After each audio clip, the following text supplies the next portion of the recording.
Hey, what's up, everybody, man? This is Dr. Willard Maxwell, or Willard Maxwell, whatever you want to call me, man. We having a good time today, man. I'm over here with Dr. Thurston over here, man. And I don't know, man. I'm gonna just go down the line and introduce everybody. I'm just happy to be here, man. My partner over here, brother Billy Comer, my fault, owner of 1865. We'll tell you about what 1865 is later on in the show. We got my dude, Akeem Walker, the Reverend, the Doctor, you know what I'm saying, big money grip, whatnot. I know. You can tell I ain't on Praise Radio today, man. I was just happy. I was just trying to figure out the context of what I'm doing. And we got my executive pastor over here, but for the sake of the show, my dude, Jonathan Waldon, man. So we just trying to bring some urban feel to some theology right now. And even though I'm opening up, man, I just want to let everybody go through and kind of tell everybody a little bit about themselves, because this is our first show today, baby. What we gonna call it, my dude? Bring the smoke. Bring the smoke, baby. Well, we got the Godfather in here with us, Brother Thurston. And so we kind of guest on our own show today, so we're gonna let him take the lead. This is the creator of Holy Smoke, right? I didn't even hear about what you was doing, but my dude, Billy, he was on my show, my praise show on Praise 757, and I have different guests on it. Yes. You might be a teacher, you might be a preacher, or whatnot. I wanted to bring him on because he's on 1865. And I was like, dude, that's for Juneteenth, right? He said, yeah. So he got 1865, he owned, right, he owned this brewery, and then the smoke lounge upstairs. I said, I want to do it there. And then I was talking to Bishop Barber. He said, man, you need to talk to Thurston, man. You ain't never heard what he was doing? I said, no, man. He said, go talk to him. And then this dude says, yeah, man, I got a smoke shop. And I talk about it, and it's called Holy Smoke. Man, tell him about your bus and everything, man. Just tell him, man, what you do, man. Sure, man. So, been pastoring for 21 years, avid cigar smoker. And so, a group of my guys in Atlanta, so I'm in between Atlanta, Chicago, and Houston in terms of residents. And a lot of time in Atlanta, my guys there, we get together, smoke. You know, I get salty every time you say Atlanta because I'm from Atlanta. But God made me be here. But I love y'all, though. I love y'all. Go ahead. That's right. The salt. I got to be healed, man. Yes, sir. I'm going to be healed by the end of this show. We're going to get you a therapist. So we get together, smoke on a regular basis. Highland Cigar Bar was one of our favorite spots in Atlanta to meet up at. Dude, that's a spot. And so we get together, we in seminary grads, pastoring, all of that type of thing, having conversation, theological, you know how we do as preachers, seminarians. Yeah. And breaking down stuff. And other guys would be around, they would pull up a chair. Mm-hmm. And we would notice that a lot of guys, I don't like church, I don't like preachers, they trash, they after that paper, gonna steal my bag. Right. But y'all different, y'all cool, y'all drink, y'all smoke, y'all cuss, and y'all down. Mm-hmm. And so they started pulling up chairs, and we would meet them on a regular basis. So they saw the consistency of our conversation to the point where it was so many chairs that were being pulled up. The owner of that spot said, hey, I see what y'all doing. I like it. How about I give you a night out of every week? Time out. Y'all heard what he said. The owner came to you and asked you to do something. Yeah, because so many people coming in, people inviting people. Hey, man, we having some cool conversations. Pull up on Thursdays. And so he gave us a section of the cigar lounge on Thursday nights. To do ministry. Yeah, and the crowd got up to like 50 people or so. And so we named it Holy Smokes. And so from there, pandemic hits, so we take it into the virtual space, and we would just meet up on Zoom, smoking, talking, hanging out. Let's do a podcast. Roll out the whole podcast element of it. And so my buddy who pastors in Atlanta, members of his church came to him and said, hey, Pastor, we love what y'all are doing. Holy Smokes. Time out. The members said that? Members. I just want to make sure they hear it. Yeah. Members of the church, an interracial couple who had just joined the church. Get out of here. Enthralled with what he was doing ministry-wise, loved the Holy Smokes movement, because Holy Smokes is actually a ministry of the church. It's one of the small groups. Okay. And so we built affinity groups where people who like film, they would come together and watch faith in film, watch films, talk about the faith elements in the film. Holy Smokes, we got a sexual healing group where we talk about sex in church people, breaking down some of the stereotypes and the misnomers in that space. And again, Holy Smokes is one of the biggest spaces. And so they decided to put up 6 figures to purchase an RV, retrofit an RV, make it a mobile smoke lounge and podcast studio so that we could move around. Dude, they bought you a bus? Yes, sir. To turn into a smoke lounge? Yes, sir. I'm still trying to get a commercial kitchen. Go ahead, man. And so we've started doing pop-ups. So we just did a pop-up in Chicago. So Chicago is where I'm pastoring. And so pulled together a group. My pastor buddy in Atlanta, he flew up, and I said, hey man, let's do a pop-up in Chicago. We had about 30 people to meet us at a smoke shop. I put it out on my Facebook page. 30 people popped up, and for about 3 hours, just conversation and kickback, and other people that were already in the smoke shop pulled up a chair just to engage us. I mean, because we're in a space where we can answer questions that you can't answer in church. Again, we got people that are skeptical about pastors preaching church, and we're able to deal with the stuff, break down put up the real stuff, and just have like real conversations. The with human people. element. Yeah, You see what I'm man. saying? Yeah. Like, because when you go to church, it's, you know, you putting on your armor, your suit. Yeah. You're there. You're in attendance. Yes. Right? So Yes. it's not that one-on-one. So I can see that concept really working. Yeah, man. Yeah. And it's an open forum. So I like that it touch on it. It make you feel, look, I can touch you. We can talk. Yes. It's real life. This is what I'm going through. I like that. So you worried about wearing a suit? Give me that watch. You ain't got to wear no suit on my shirt. Now, Brito. And the other element of that is we value people's lived experience. Absolutely. Over above doctrine, theology, opinion, all of that. So if you have a lived experience that goes against the text, we're not going to invalidate you and beat you up with the text. We're going to honor your lived experience. So here's a little bit about my background. Yeah. So I come from the streets. I done sold drugs. Yeah. I done gave my life to Christ. Eliminate that. And I realized that that's just a walk, which makes your walk a more powerful walk. Yes, sir. So it makes you relatable to these people. Oh, you ain't never did nothing with your life. Or you ain't never. So there's not a place that I haven't really touched. Yes, sir. As far as being well-rounded. You know what I'm Yeah. saying, to say the least. So I can see that the concept working. I can see that, you know, of course, it's a good thing. You know what I'm saying? I see it being big. Yeah, I see man. it big on any platform. Yes, You know what sir. I mean? So we've I got like commend you on that. 1,000 people that follow us on the platform. If people want to find out more information about us, holysmokes.com, holysmokes.com. Go there and check us out. We're on every streaming platform. So the Holy Smokes podcast is there. Our Facebook group. You can join the Patreon group to become a member and follow us and be included in our conversations, our recordings, all of that, man. So we got branding. Got our own brand of cigars down in the ATL. Yeah. But you got me buying you cigars. This Joe got his own brand. What you should have bought some. man? What's up, man? I didn't know what you was doing. I didn't know either, man. Yeah. I ain't know either, man. I can see how that works because Yeah. people want that. It's almost therapeutic. Yeah, man. You know what I mean? For sure. Cigars are therapeutic, but just Yep. a conversation amongst men Yes. because now it becomes a safe place. Yes. You see what I'm Yes. saying? Yes. Cause you know cause it's funny, man. I had one of my people, you know, lost their sister, and I know they like Heineken. So I mean, you know, dude, we ain't gonna just talk. Right. Yep. So I'm like, went and got a 6-pack of Heineken. Yes. That was before I even thinking about this show, because I know how it is to talk. I mean, Jesus did what? He had communion. Yeah. Right. It was wine. Can I tell you something? It wasn't grape juice. Right. They didn't even start doing grape juice for church until the prohibition with Al Capone. So they had real wine. Oh, dude, I played a saxophone at his Episcopalian church. So people Okay, coming what? in, I was playing the saxophone at this Episcopalian Yeah, you threw church. that in. Yeah. No, So yeah, you no, play the sax. I Okay, do. go ahead. I got it. But it's Slip for that the, Yeah. it's for the story. Okay. Walk with me, man. I know you ain't used to being around preaching. We got to tell you a story. So anyway, I go there and everybody coming in late. I'm like, man, where everybody coming in late, man? Dude, so I go up to take the communion, man. And everybody drink. It was before COVID. So everybody drink out the same cup and they wipe it. And I drink it. I went down to one knee because it was real wine. This one was strong wine, man. I went down to one knee. Everybody started laughing in communion. But what I'm saying is this: Episcopalian, Presbyterian, I don't know about Catholic, but they have the real wine there to make sure you understand it was real wine. People always want to say it was non-fermented. If it's not wine, if it's not fermented. Exactly.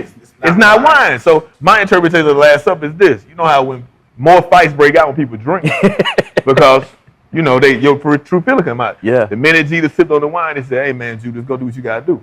I don't even want to be around you right now. I can't be sipping and chilling. You know what I'm saying? Right. And you about to betray Right. me. So the human side of Jesus. Right. Hey, man, the humanity. Right. One of y'all shaded, man. Go on, do what you got to do. Let me go on and have my last little drink with my boys and get ready to go on and go to this cross. You know what I'm saying? Yes, sir. That's just me, real. man. Yeah. When you had that time, like you said, to break it down and be human and meet people where they are. Because Yeah. the thing about it is with the Baptist church, like with the covenants and stuff we read, like I don't read it. When they say don't drink strong drink, I don't read that part. because it's not biblical. It's not, and it's contradictory because Help me, I Rev. know churches who read not needlessly exposing the affirmative of others and not the sale or use of strong drink in the church. Right, covenant, that was it. when they were serving Manischewitz for communion. Yeah, So we just read, right. we're not going to drink strong drink, but we're serving it. Because of the human, we bring our human element into a Bible and we begin to eisegete the text.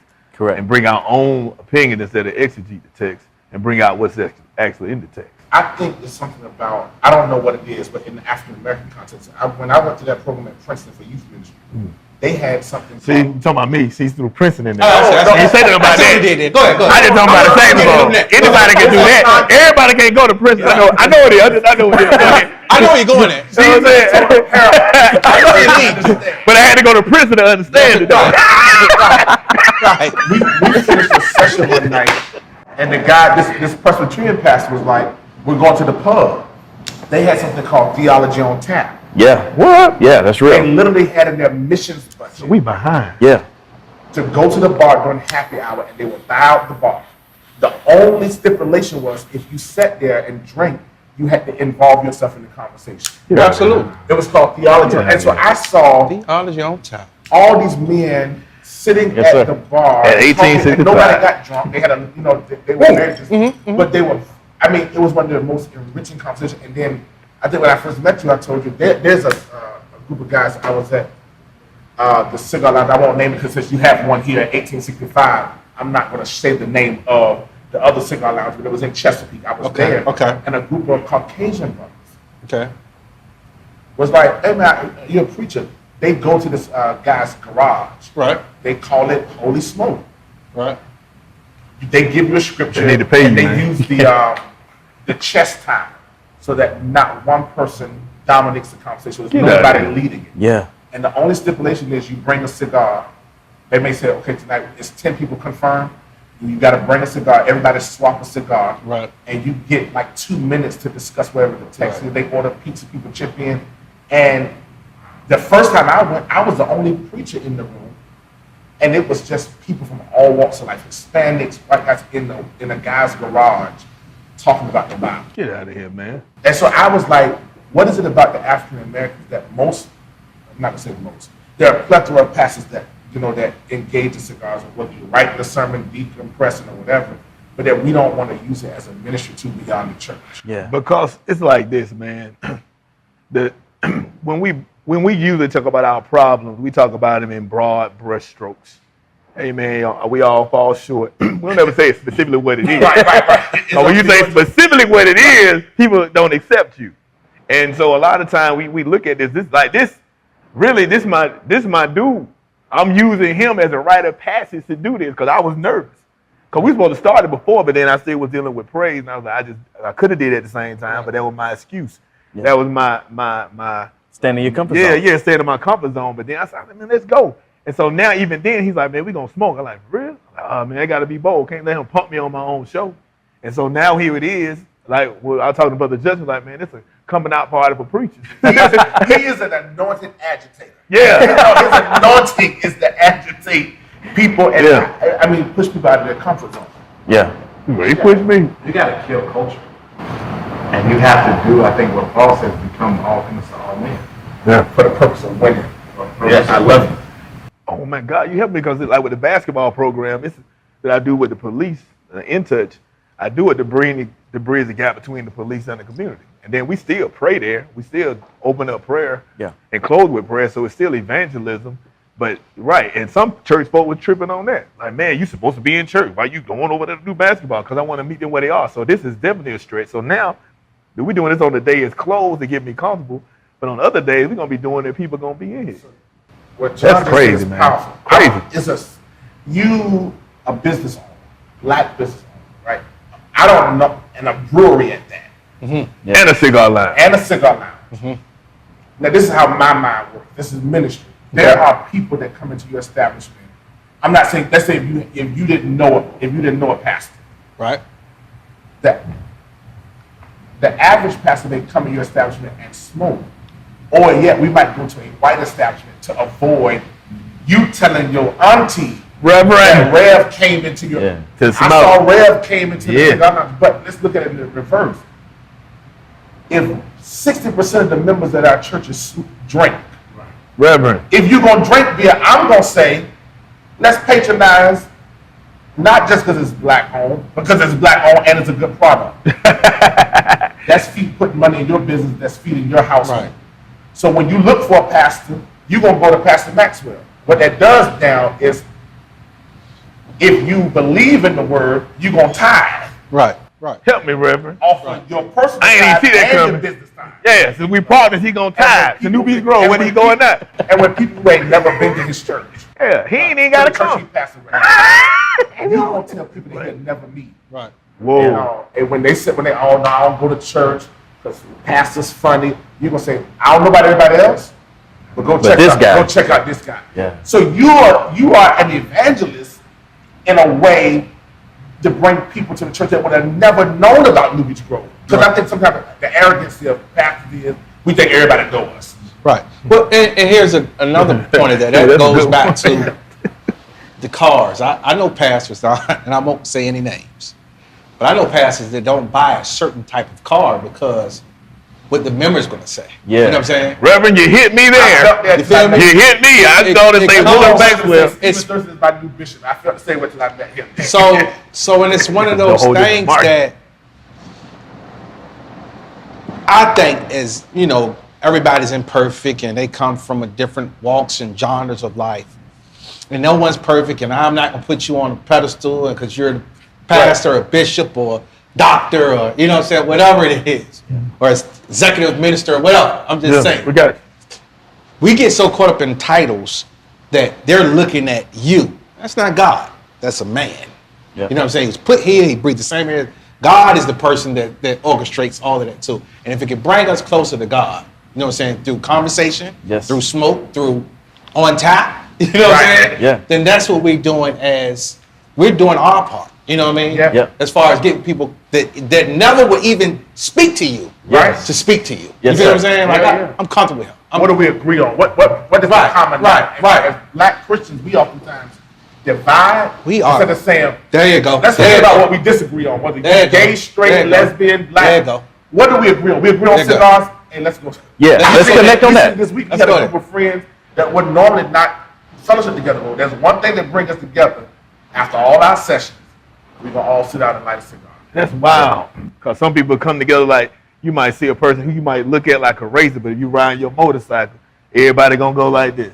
Yeah, It's yeah. universal, Yeah. no matter what. That's it. When I first started riding, I was going around the curve, and I had to hit the brakes, so I was gonna go over the cliff. 'Cause I kept looking at the curve.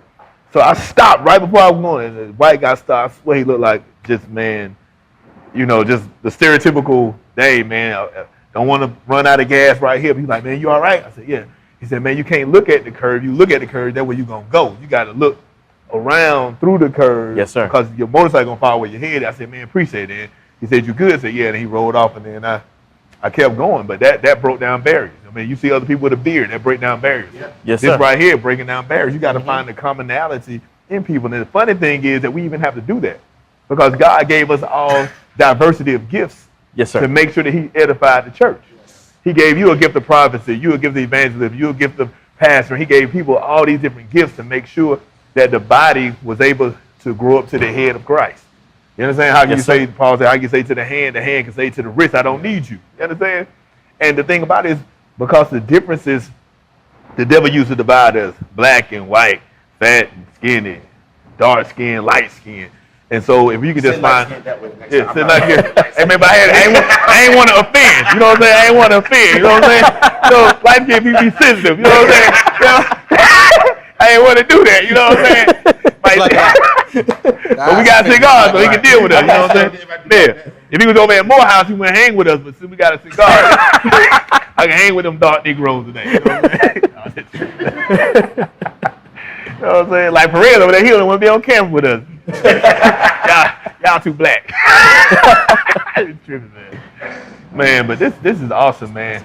We done sat here and then figured out the name for our show. Sat in here with this man. This man, I'm ready, man. Yeah, you got to step out there, stretch it, push Stretch it, people, man. not be afraid of the pushback. that people gonna give you, that ain't your audience. The Reverend. people who got an issue, they ain't your audience. Yeah, like, why you listening? Yeah, Just pay them no stop. mind. They can keep scrolling, keep moving, and y'all gonna reach who you're supposed to reach. You're gonna grow your business with the consumers that's supposed to come here. Yeah. Absolutely. Get that bag Yeah. Right. and keep blessing What's people. for me is for me. That's it. Yeah. And can't nobody keep it from you but you. Right. Right. Wow. Yeah. Because we all called to meet different people. That's it. Because I'm not going to reach the people you reach. Right. I can't reach the people he reached. Everybody called to reach a different type of people, Yeah. man, because of the brand God gave you. Just like everybody, if you come steal something from my house, you leave your fingerprint, they ain't coming to get nobody but you. That's it. Because your fingerprint is unique to you. Your gift, your call is unique to you. Yes, sir. So don't let people push you out of what it is God calls you to do. My goodness. You know what I'm saying? Yeah. And our people, when I say our people, I'm saying the people we're called to lead, they are doing it anyway. Mm-hmm. So if I'm supposed to just not guide you in spiritual things. Why would I not come to you about if I need to invest? Mm-hmm. Right. Why would I not talk to you about business? Because we're doing it anyway. Right. Right. So whatever you're doing, I think we have to learn, even as a community of people, pastors or not, to go back to the point where we trust each other's voice. Right. Yes. Because in a sense, you're the coach, right? Yes. So I'm on the field. But if I ain't got my headset on to hear you call the play, I'm blind. Yeah. So I got to be obedient, listen to the coach, make sure my headset is on because he telling me go deep. I'm going short. And I can't You follow follow you me? afterwards. Right. I'm supposed to give you the play ahead of time. Not exactly. I'm gonna sit back and say, "Oh, let me see what this food will do." Right. That's what we do all the time, Right, right? right. And then we're reactionary versus trying to be proactive. Say, hey, if this is how you're gonna do it, because why would I go out here and try to start a brewery? Right. You've done it successfully, Reverend. and then instead of saying, "Oh, I want to go talk to him because I don't want him to think I'm hating," well, no, because if I open up around the corner, the same like the church. Right.